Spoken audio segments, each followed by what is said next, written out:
I'm Nicolas. I'm working as a Tezos developer here at Nomadic Labs. And today it is my great pleasure to introduce a presentation by Mário Pereira, who is an assistant professor at the Nova School of Science and Technology in Portugal. Mário will be telling us about Gospel, which is a generic OCaml specification language that you can use to specify, verify, and test OCaml programs. Awesome, right? As usual, if you have any questions, you can type them in the chat and we'll have a Q&A session at the end of the presentation. In the meantime, enjoy, and I will see you in about 45 minutes, okay? Hello everyone.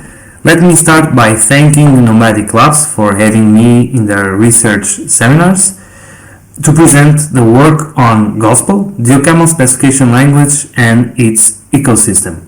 My name is Mário Pereira and I'm assistant professor at Nova School of Science and Technology in Lisbon, Portugal. I am also a researcher at Nova Links, the Laboratory for Computer Science and Informatics of Nova University. Well, in their 2008 paper at the Mathematical of Program Constructions Conference, Yann-Régis Yanaz and François Potier wrote that it is a pity that we do not today have mature tools for checking the correctness of functional programs. Remember, this was 2008, but I dare to say that this quote is still relevant nowadays. Because if we look at the world today, we see many research on formal verification for imperative languages, citing some tools like the Key framework for Java, Daphne, very fast for C and Java, the static analyzer Pharmacy for the C language, Vercors, and so on. All of these are well successful verification frameworks for code written in imperative language. But the truth is that formal analysis of code has been seldom applied to the functional world. Let's pick OCaml, for instance, from the functional family. OCaml features a clear syntax. It has a well-defined execution model, in other words, operational semantics, and it's also a multi-paradigm language, which means that one can very easily write concise, efficient, and type-safe code. Moreover, OCaml is a language of choice to implement what one can call critical software, for instance, the Coq Proof Assistant. The very fast tool is actually written in OCaml, but also Mirage OS, the operative system written in OCaml, more recently, the Tezos blockchain, and so on and so on. Despite all of this, the truth is that even today, there is no widely adopted standard for decorating OCaml code with specifications, neither robust, relevant tools that can help programmers to write and exploit such specifications. So our quest to overcome such issues begins with a very clear first step. Let us develop a specification language for OCaml that OCaml programmers can actually use.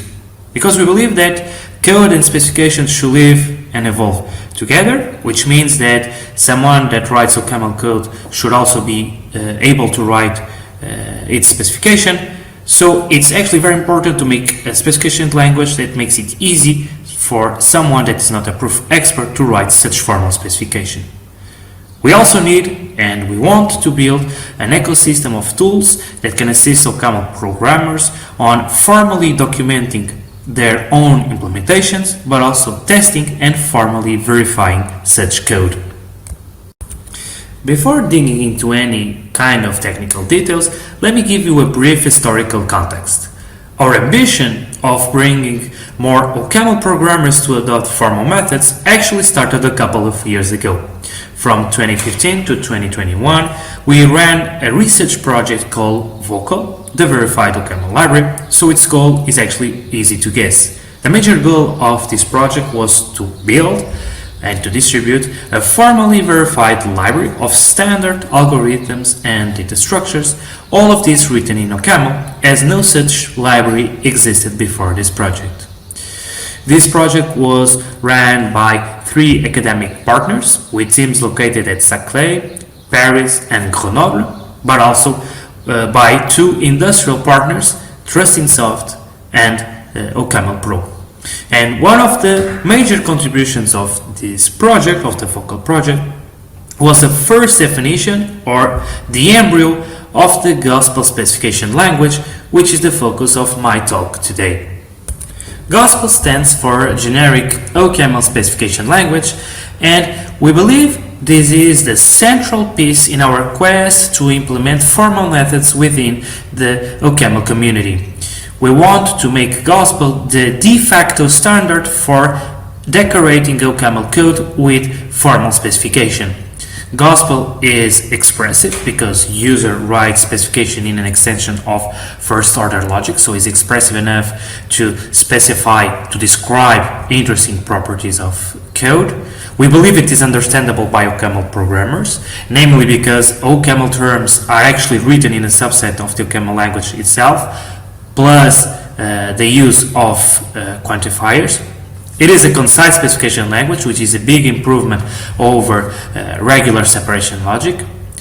It is not tied to any particular verification or analysis tool, so that's where the generic term comes from, but we actually took care to provide it with a formal semantics via a translation to separation logic. I mean, gospel terms are translated into, or there is a translation from gospel terms to separation logic. We firstly introduced Gospel in our 2019 paper at International Symposium on Formal Methods, but nowadays you can actually try it yourself because Gospel has already been publicly released, so you can install it via the OPAM package manager.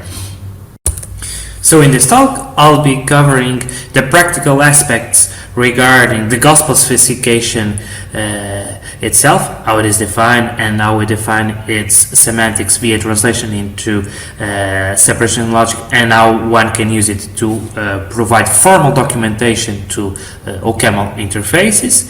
But also I'm going to give you a brief overview of the Gospel ecosystem of tools that have emerged around this specification language, with a focus on the Cambodia deductive verification tool, which I am currently developing, but also rtag, a tool for runtime assertion checking of OCaml programs based on Gospel specification. Let me begin my presentation by telling you the tale of the specifying programmer. Imagine you are using an OCaml library that provides you with a Q data structure, and this is a piece of its interface file.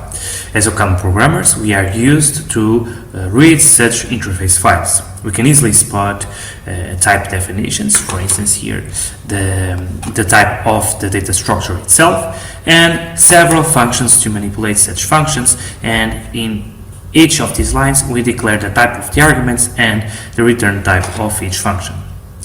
If we are lucky enough, these interface files are accompanied with informal comments, right, which informally describe the behavior of each function that manipulates the Q data structure, right? You can already guess some of the details of the data structure itself, so you know that this is a polymorphic data structure, right?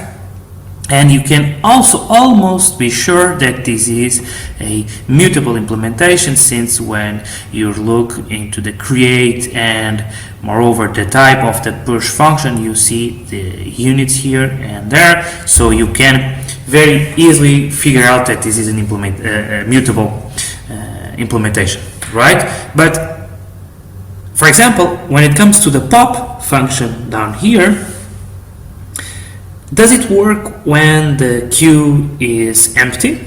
All right.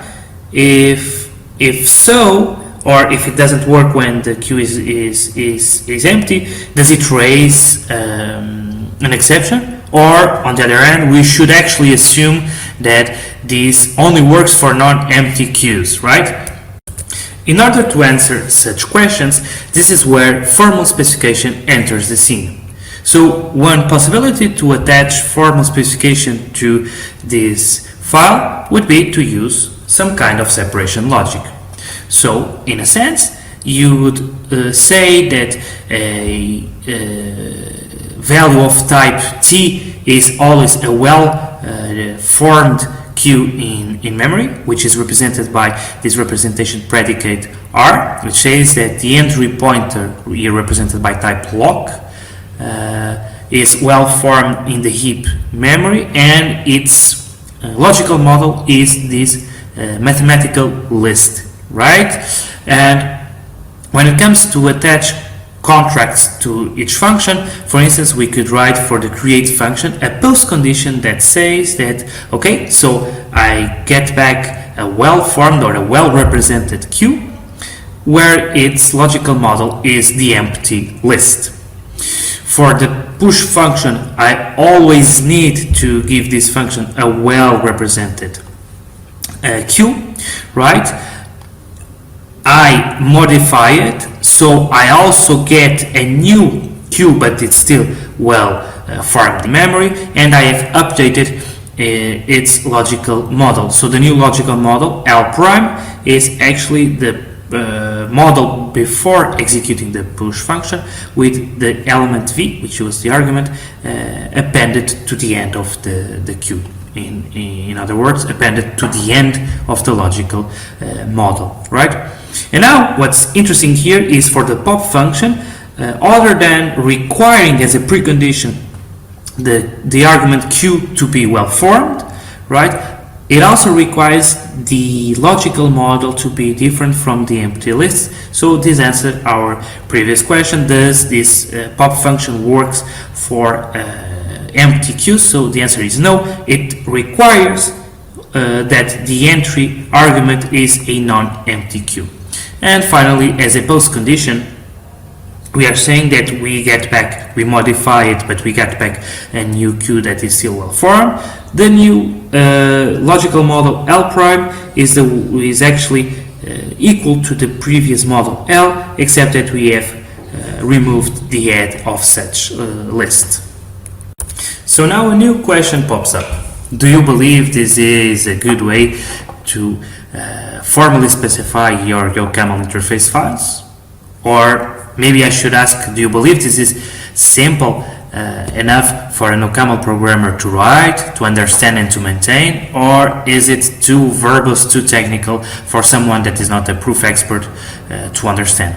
Well, I must surely agree that this is not the best way to convince OCaml programmers to adopt formal specification. So this is where the gospel specification is born. So instead of using directly separation logic to provide formal specification to some OCaml interface, now the gospel specification language takes a step further in terms of abstraction as a specification language when compared to separation logic. So instead of declaring representation predicates for your types, what you say that you declare a set of models that represent the behavior of such data types. And in this case, you actually provide a very important piece of specification, that is this mutable keyword, which says that this is a mutable implementation. So now you are sure that the Q data structure is an imperative one. Okay, so in terms of function contract, now the name of the arguments comes after the name of the function, and the name of the result comes before the name of the function.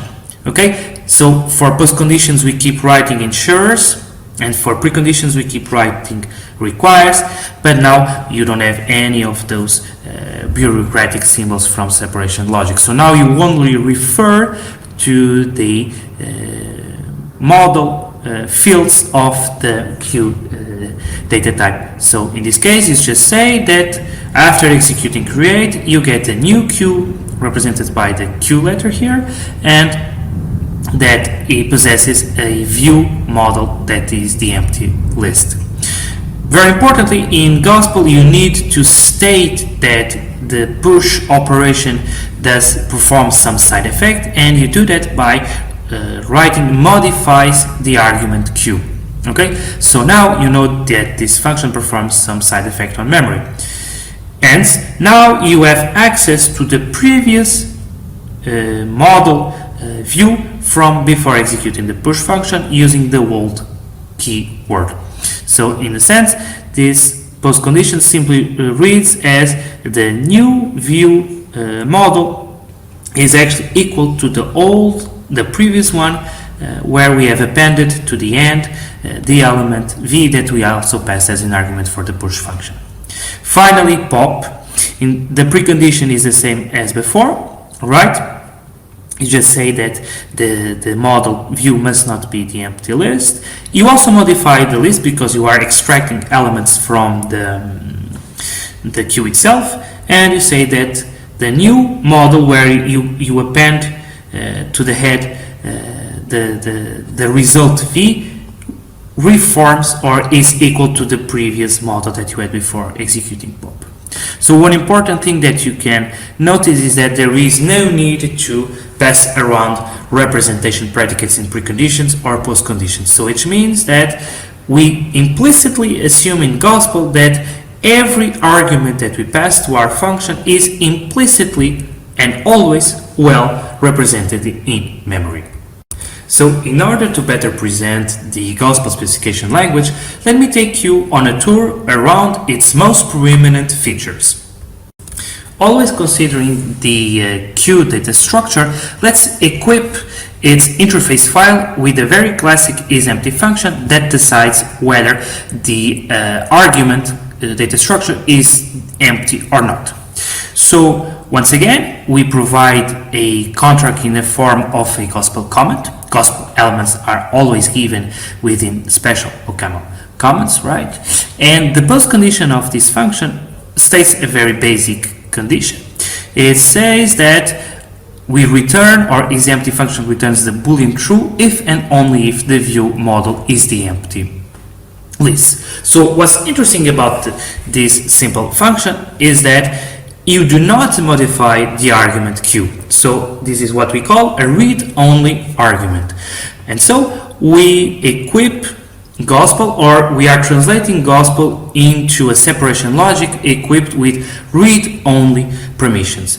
So if we want to translate this gospel triple into a separation logic triple, as a precondition we would have a read-only permission for a well-formed q represented by variable q here, and this is a pure statement that express exactly the same thing as that we wrote here in the gospel post condition. So why is it good to use the temporary read-only permissions introduced by Arthur Chaguerot and François Potier in their ESOP 2017 paper? So these temporary read-only permissions that we can only write in preconditions immediately state that I'm not modifying or I'm not performing any effect on my queue data structure, so that makes it very easier or much easier to specify and to prove properties about the manipulation that I do inside this isEmpty function. Okay, so implicitly I also get back in post condition a well-formed queue data structure, and interesting, these read and write permissions can be locally turned into a read-only permission. So in some sense there is a syntactic scope, or read-only permissions can be used in syntactic delimited scopes. So now let me move on to the presentation of the different variations of concatenation operation. The first one, imagine that you want to merge the elements of Q1 into the elements of Q2, and by the end of such operation you clear Q1. You call that the in-place concat operation, and its gospel specification is as follows. You are both modifying Q1 and Q2, so you need to state both of such variables in the modifies clause, right? The first precondition ensures that by the end of in-place concat execution you have emptied the elements of the Q1 view model, okay, and you have appended all the elements of the previous Q1 model into the elements of the previous Q2 view model. So this is actually a very classic specification for such concatenation operation. And in terms of translation into separation logic, you can actually spot very identical elements, and the most important part here is that in the precondition you need to explicitly state that both queues are disjoint in memory, which you do not need to say in gospel. because, and that's a design choice, we always assume that mutable arguments of functions are disjoint, are always disjoint in memory. Also, the versions of such arguments after executing a function still remain disjoint in memory, and in case that you were returning a new queue, that queue would also be disjoint from the arguments of the function, as we'll see in a moment. The next concat operation is one where instead of emptying the elements of Q1, you actually destroy it. And this means losing the possession of the pointer for the Q1 data structure. You can actually state that in Gospel by using the consumes clause. And this means exactly that. You consume the pointer of Q1, so you no longer have the ability to talk about or to reason about Q1 after execution of in-place destructive concat. Okay, you are still modifying Q2, but you do not lose possession, so you do not put it into the consumes clause, right? And the post condition is identical to the previous one, but a very important aspect rises here. So in the post condition of this function, you can only refer to the old Q1 view model. Since you have consumed it, you can never talk about a new Q1 view, right? You can only talk about the new Q2 view model. And in terms of transition to separation logic, the precondition is exactly the same as before, but in the postcondition you do not see any representation predicate for Q1, so you have just lost its possession. Finally, the last version of the concatenation operation is one where you actually build a new Q3 data structure and preserve both Q1 and Q2. So we call it the non-destructive concat. Okay, so in this case you do not modify neither Q1 or Q2, and you have a result Q3 where its view model is simply the concatenation of the two models of Q1 and Q2. So interesting is the translation of this gospel triple into separation logic. So now, since neither Q1 or Q2 are in the modifies or consumes clause, we consider them to be read-only arguments, and in this case only, they can be aliased in memory. Since we know we are not modifying them, this does not cause any problem if they are actually aliased in memory. So in the post condition you get back a new Q3 data structure, which is considered to be disjoint from both Q1 and Q2, right? And remember that implicitly, since these are read-only, you get back in the post condition the possession for Q1 and Q2 data structures. So we have reached the point where we can present you with a general translation scheme from gospel specification into separation logic triples. So imagine that you have an abstract data type T equipped with two gospel models, left and right, okay, and you have a function f that takes a bunch of arguments of type T, another one of the int type, and returns a triple composed of both values of type T and also an integer. Okay, so you would have to start your gospel specification like this, naming all the arguments and results, of course. And now imagine that you state a precondition P. Okay, then in the modifies you say that you modify the all P1 argument, which says that you modify both the left and right models of P1, and you only modify the left model of P2, and you completely consume P3, and your post condition is simply Q. Okay, so what you'd get in terms of separation logic, and now I think you realize how good it is to write this in gospel instead of separation logic. So you need to start by a bunch of universal quantifications to introduce all of these variables. So you need to state explicitly all of these representation predicates, right? And some of these, for instance, the P4, since it does not show up neither in modifies or consumes, so you know that P4 is a read-only argument, right? Okay, and so let's focus now on the modifications on P1 and P2. Okay, so for P1 you have models, or you have logical models, new logical models for both x and y, which accounts for the fact that you have modified both left and right. So in the sense that previous to the function execution, the models for left was x1, the model for right was y1. Okay, but for P2 you only get a new model for the left component. Okay, here represented by x2 prime. Since you have not modified P4, it's a read-only argument. Remember that you'll get it implicitly in the post condition. In terms of tool chain, we have developed a parser and a type checker for gospel specification elements. Using the ppxlib infrastructure, we are able to recognize gospel comments and translate them into actual OCaml attributes.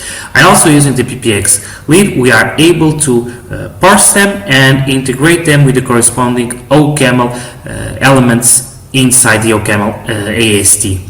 In terms of type checking, this is actually very similar to ML-like languages, and Gospel is also equipped with a form of type inference.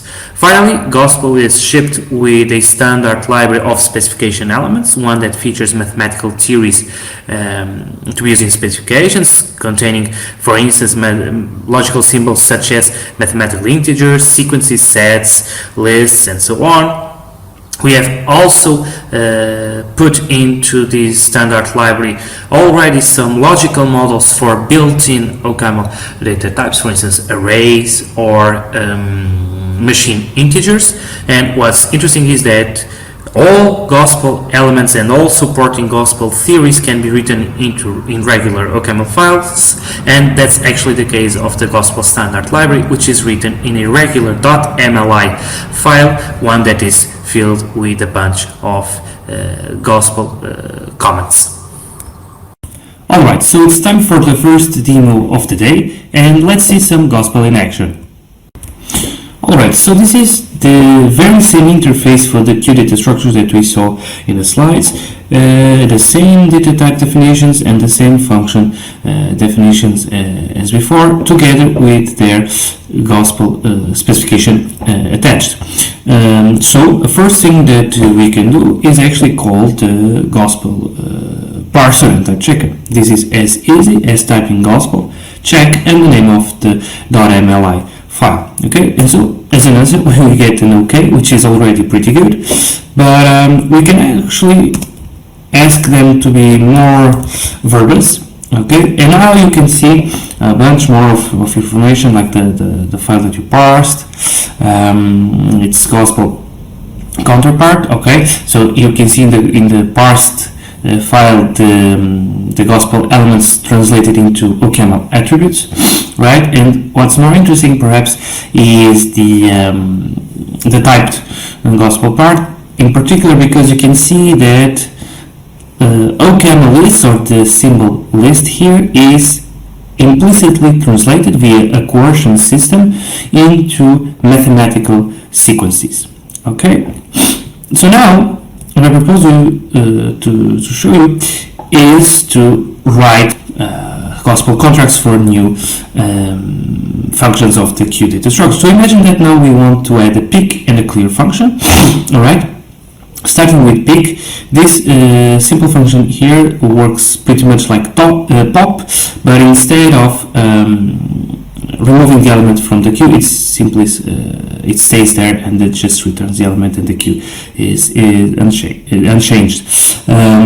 Here, instead of attaching a precondition as in pop requiring the queue to be empty, just for the sake of fun, I'm going to use an exception empty to signal that the queue argument was empty. So how do I state that in gospel? Okay, I use the raises clause, right?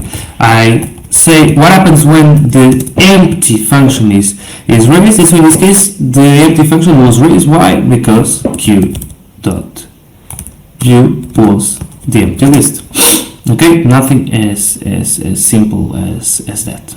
All right, and so now this is what one can call an exceptional post-condition, an exceptional result. So what happens when the queue is not empty?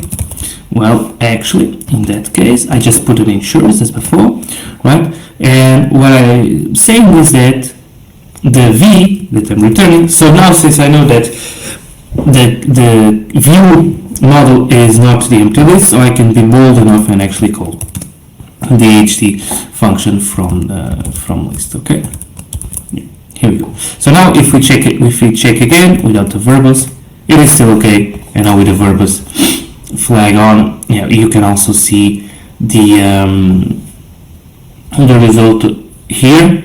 Okay, what happens when you try to type check this gospel comment. So finally, for the clear function, this is one where actually you perform some side effect.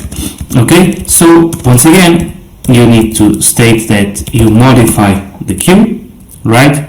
And as a result, what you're saying is that the queue view is equal to empty. So we have empty the list, and once again, this is a very simple contract, so everything goes on very, very well. We'll just see the OK. Here we go. Okay. So now that we are familiar with the gospel specification language, let's see how one can use it to actually verify the correctness of OCaml code. So during the vocal project, and actually while building the vocal library, we're using the combination of three different verification tools.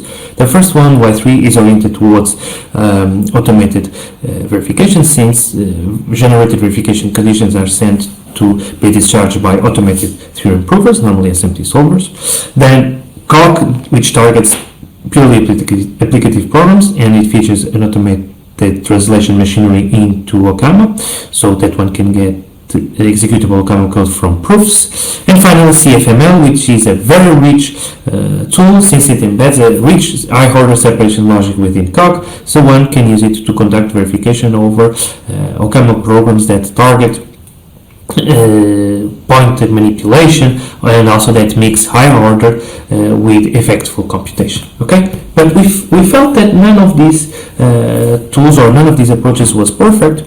First and foremost, because inside the vocal project, gospel was used only in signature files, right? And afterwards, if one wants to use Y3 or Coq to conduct OCaml verification, first we need to rewrite the OCaml code base either in the YML language of Y3 or in Galena, the language of Coq, and only then to re-extract an OCaml implementation. So you need to rewrite OCaml code for the sake of verification, right? Of course, we can go with CFML since it targets directly OCaml code, but it relies on heavy interactive machinery, so you need to be quite a proof expert on interactive theorem provers, and this is hardly the choice for any regular OCaml programmer.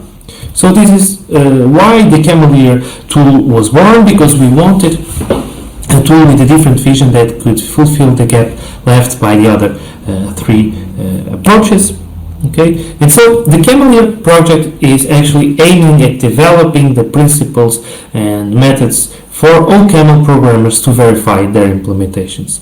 This project is part of an individual Marie Curie fellowship which lasted for the past 2 years, and the major goal or the major achievement of this project is to actually build the first automated tool for the verification of annotated OCaml code. Yes, CFML could already target OCaml programs, but once again, this was an interactive tool, so we wanted to go a little bit more on the automated side. Two key ingredients make Cambodia possible. The first, of course, it's gospel, because without gospel we would not be able to reason about OCaml implementation. So it's actually it's actually due to the fact that we have already gospel that inspired us to develop Cambodia. And the second one, a translation into Y3 framework, which means that we are translating OCaml programs into Y3 for verification, or in other words, we will be conducting proofs of OCaml code inside the Y3 framework. So how does Cambodia work in practice? So on the left hand side, the OCaml part is all that the programmer needs to take care of, which means that the programmer only focuses on writing actual OCaml code, and everything on the right hand side, the Y3 part, is automatically generated by OCaml here. Okay, so let's zoom in this translation part.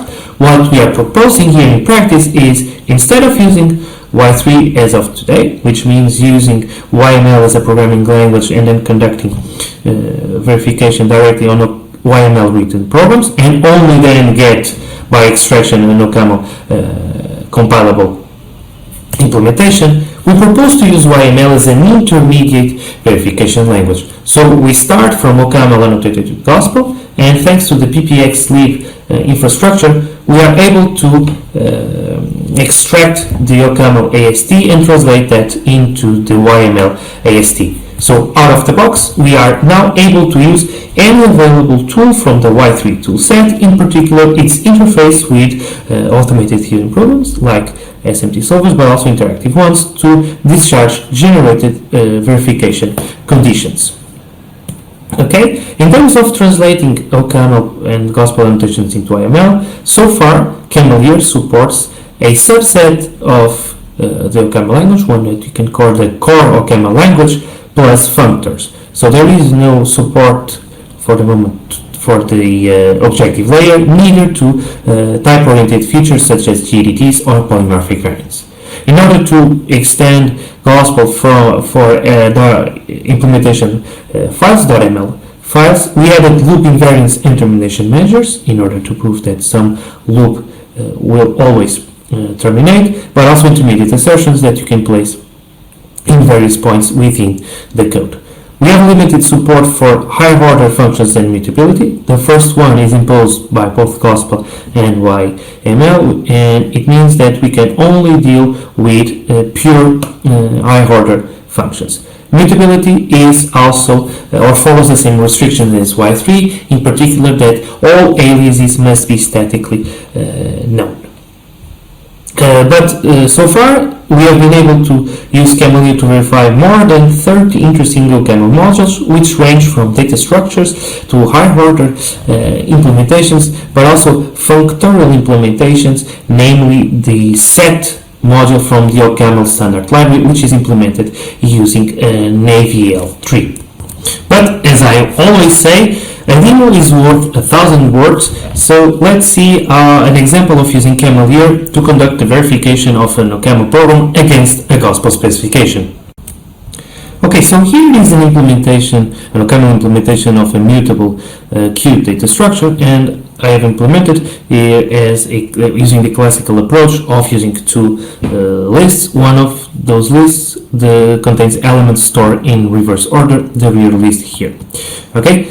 Then I've also put in my record type a size field to represent the number of elements in the queue, and notice that I have also kept the mutable view field from as in the interface, but now I'm marking here it as a ghost because I'm saying that this field does not actually belong to executable code, is only here for specification and verification purposes, right? And so the Gospel specification elements can be now added to pieces of OCaml code. In particular, you can put some type invariants alongside a type definition, which means that every value of this type should always preserve this invariant property, right?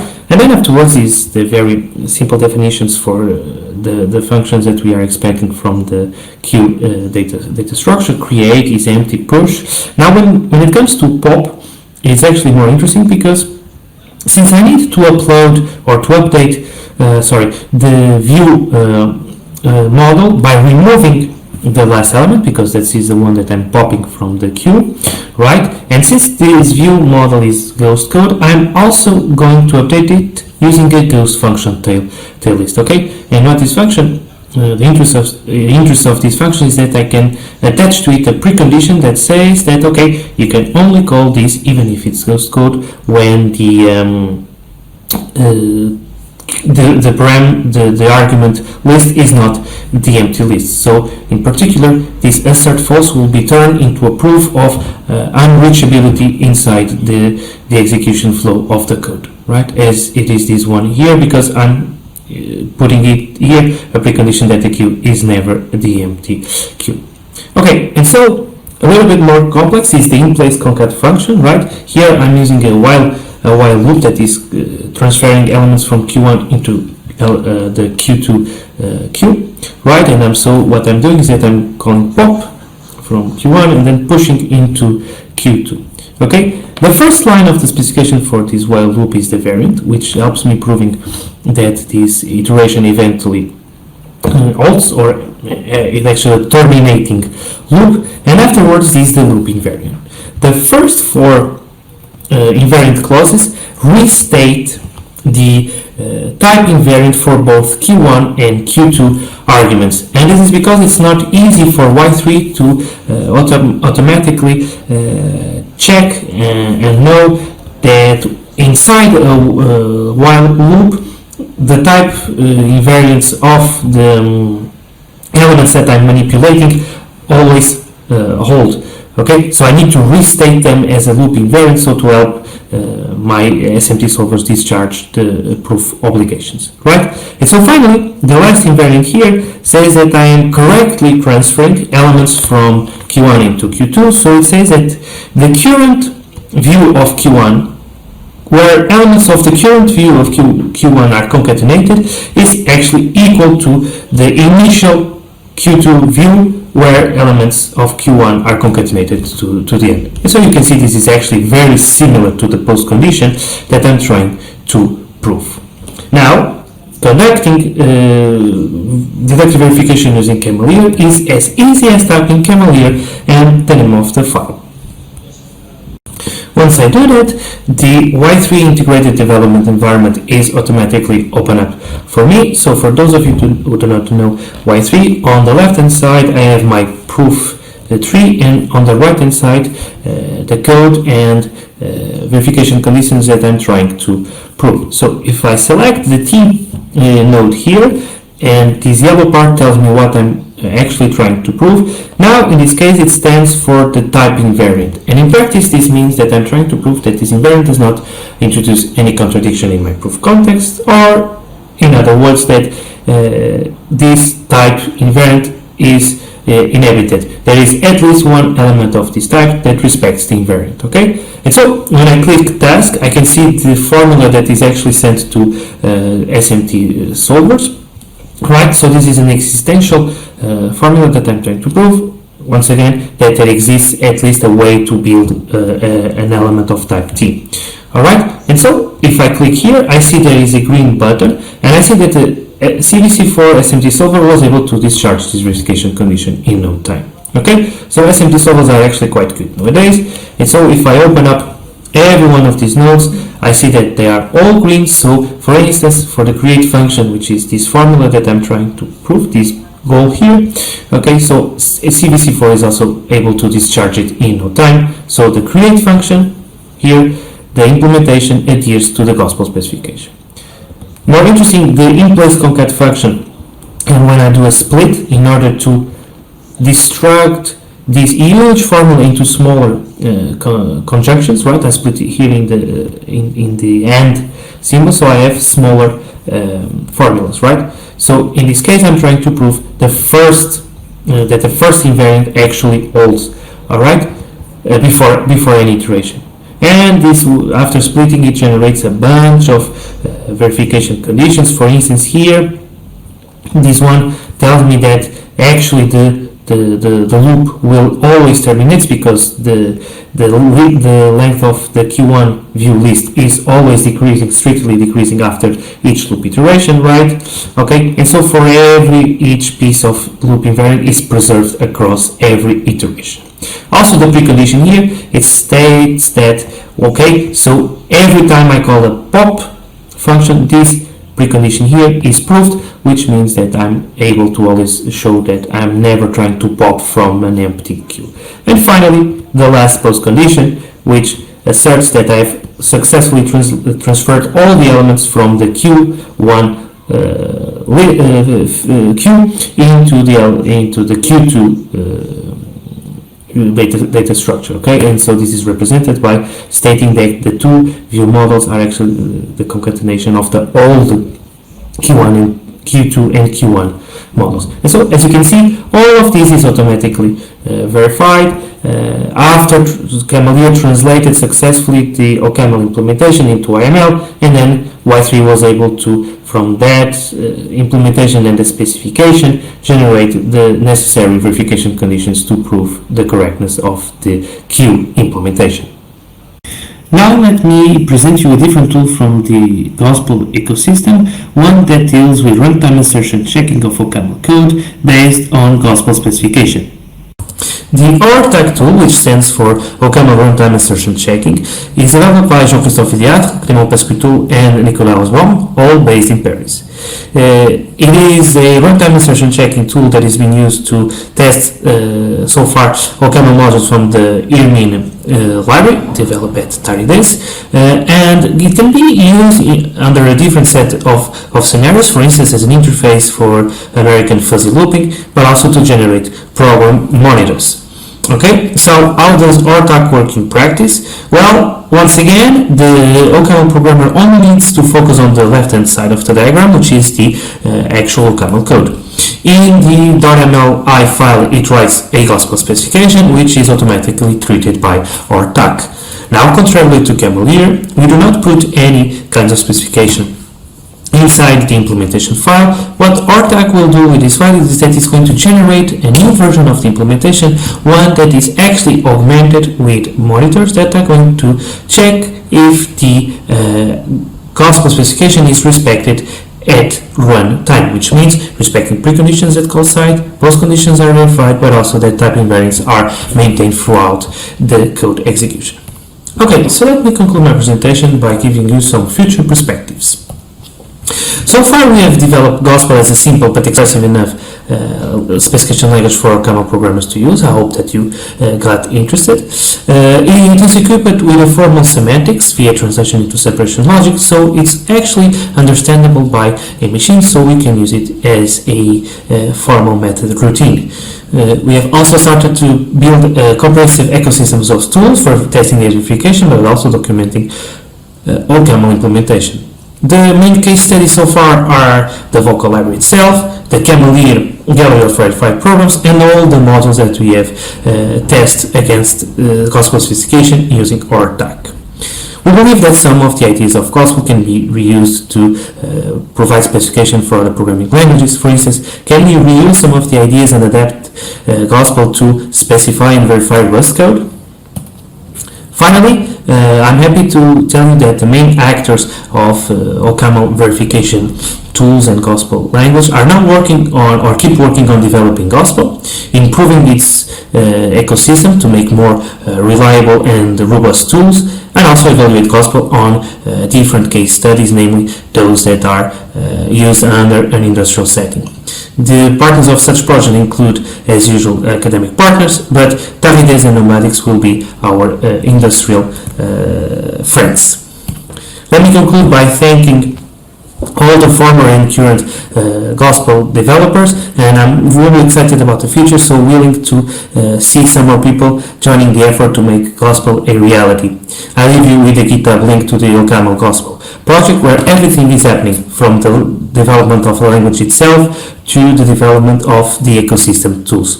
Please feel free to contribute with issues, pull requests, suggestions, and discussions. Thank you very much for your attention.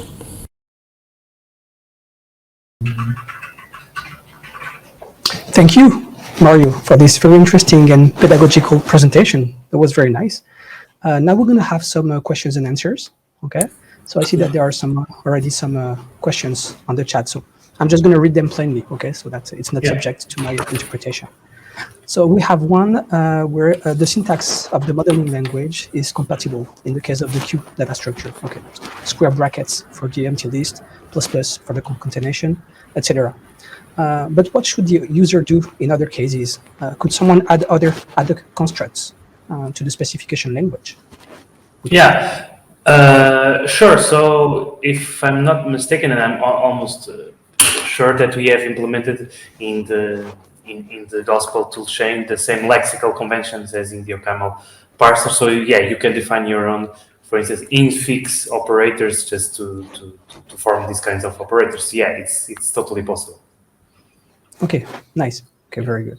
Now we have a remark, more than a question, that says that for Coq, if you want to check some OCaml programs, you can use Coq of OCaml. Yeah. Yes. So you are sure. You're right. Sorry, but I think that Coq of OCaml just got developed during the vocal project. So I think that during the vocal project we were not aware of Coq of OCaml. But also, if I remember correctly, in Coq of OCaml you do not really specify your program. You just translate it into Coq, and then it's up to you to write the old specification and the old proof inside the Lina and the Coq system. So, in the cases of the tools that use in Gospel, we really want the specification to be written the closest possible to the actual OCaml program. Yeah, I guess that the experience is different whether you're using one tool or the other, the automation and such. Exactly. That's an interesting comparison.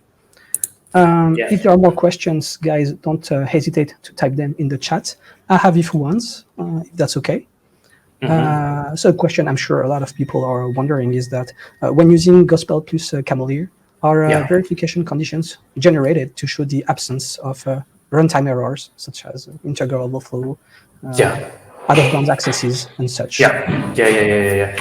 For the first class of problems that you mentioned, integer overflows, not by default, because not many people care about those kinds of problems when verifying their implementation in the first place. But you can definitely activate those kinds of safety measures. But I'm actually considering releasing a new version of Camelier where you always need to prove those. And it's up to you to deactivate them because I think it's safer. Now it's up to you to be sure that you are not getting in any trouble by not proving overflow in absence. As to arrays out of bounds, yes, that's for sure. That's a normal precondition for accessing or the get operations from the array modules, the set operations from the array modules, and so on. So that's a precondition that is always there. Yeah, for sure. Okay, thank you. Yes, we have a new question apparently in the chat. Are there plans to use Gospel in Camelier to specify and prove parts of Y3 or Camelier themselves? That's an old dream of myself, where using the tools to verify the tools. So that sounds like a crazy project, but I've always been very willing to try that. But I can give you also an hint that inside the Y3 code base itself, we have at least 2 modules that I'm aware that were actually specified and proved using a combination of Gospel and Y3, not Camelier, because Camelier was not present at the moment. So at least two modules of Y3 are verified using Y3 itself. So it would be really cool to do the same using Y3. Using Camelier for parts of Y3, for parts of Camelier. Yeah, that's something that I would like to try someday. Okay, that's interesting. Well, Godel says that there's a limit, but that's interesting. Always interesting. Yeah. No more questions for now on the chat. I have a few more. I was wondering also. Okay, so we've seen that in the OCaml implementation, you can add invariants on your types. Yes. And I was wondering if you could do the same in the interface, in the MLI, because sometimes you want to have some dependency maybe in the model for your type. Yeah, so the answer is yes. For instance, if your abstract data type is specified with 2, 3, or more model fields, you actually expect for them to have some correlation between them, some dependence. If you dare to take a look at the vocal library, we have plenty of examples where in the interface itself you have a data type that is modeled with 2 or more fields, and naturally the invariants correlate those different fields. So I would say that's actually the most usual situation. Just for the sake of presentation, I use a much simpler example. Yeah, it's okay. Okay, awesome. I have a last one. Okay, it's about the consumes clause. Am I correct when I say that the OCaml value that you consume it still exists as an OCaml value, but it's just that you cannot reference it anymore in gospel contracts when it's consumed? That's the correct interpretation. Okay. So it's what we call you can no longer reason about it, in the sense that you can no longer prove anything about it. It's correctly used afterwards. It's incorrectly used afterwards. It's not used. And also, I think that in some sense, yes, there is this separation between the proved specification and what's actually happening under the woods in the OCaml code.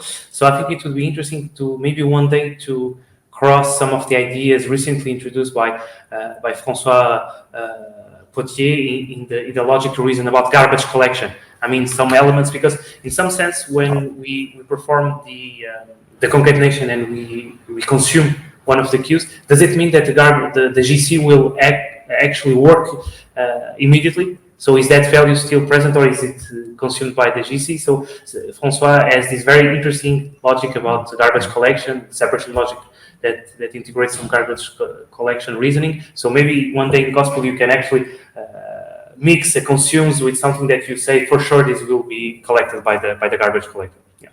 Okay, awesome. I think that's it for the questions on the chat. Nothing new. Maybe I have if you want, but it's just for me. I'm not sure it's going to interest a lot of people. I was wondering if you could write an implementation that will only have Ghost types, Ghost functions, and that you can reason about these, so that you can maybe refine it later incrementally with more implementation details at a B. Definitely, we want to approach in some way what the B method is doing with refinements or multiple refinement steps. For the moment, our refinement is somehow experimental and limited. We are only checking that the specification from the implementation refines that from the interface. So the preconditions imply the preconditions from the application, and the preconditions the other way around. But in practice, you can actually do that sort of all ghost specification, all ghost implementation, and you can more or less easy to trick Y3 and Camelier to actually produce a refinement proof. It's not very stable for now. It's not very well tool supported, but it's definitely in our plans to do something more robust about it. So for the moment, very minimal signature refinement, but yes, in the future for sure we want to be able to refine in a multi-step way like B has been done for years. Okay, perfect answer. Thank you very much. And apparently we have a new one. Thank you. So if I want to use Camelier to specify, prove, and test some code that's written in OCaml syntax, but that compiles down to another different language with different semantics, for instance, Michelson, right? What do I need to do? And then the author says that, I guess I need a model for the semantics of operations and execution of the target language. And what else? Is Camelier a good tool for that? So for the moment, Camelier, we assume the semantics of OCaml, plain and simple. So we are now for the moment the tool is actually a tool that only understands a single language. It is OCaml, if you want to put it like that.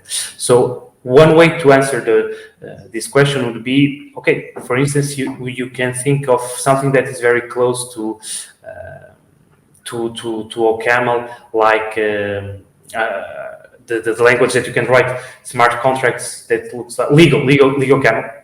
So you can, for a first moment, assume that legal OCaml has the same syntax, the same semantics as OCaml. So you could still write down some proofs about it.